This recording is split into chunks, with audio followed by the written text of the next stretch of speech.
Hello people, this is our first day in our stories. మేము బయటికి వెళ్ళి హౌస్కి రిటర్న్ అవుతున్నాం. మా క్లబ్ హౌస్ దగ్గర ట్రక్ ఉంది. ఏంటి అని చూస్తే ఏదో టాకోస్ ట్రక్లా ఉంది.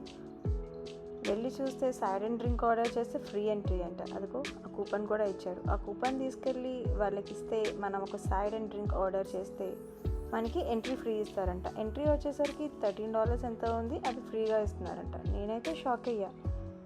చూస్తే నిజంగానే ఫ్రీ ఎంట్రీ. చాలామంది వచ్చారు. మీరు చూస్తే అక్కడ చాలామంది ఉన్నారు. మీ కమ్యూనిటీస్లో ఇలా ఏమైనా పెట్టారా? నేనైతే ఫస్ట్ టైం చూసా. షాక్ అయ్యా యాక్చువల్లీ. ఫుడ్ కూడా చాలా బాగుంది. మేమైతే 3 tacos and 1 sour cream and 1 diet coke order చేసాం. జస్ట్ $2.60. టేస్ట్ కూడా బాగుంది. మీరు ట్రై చేశారా? ఇలా ఎప్పుడైనా ట్రై చేస్తుంటే comment down, let me no.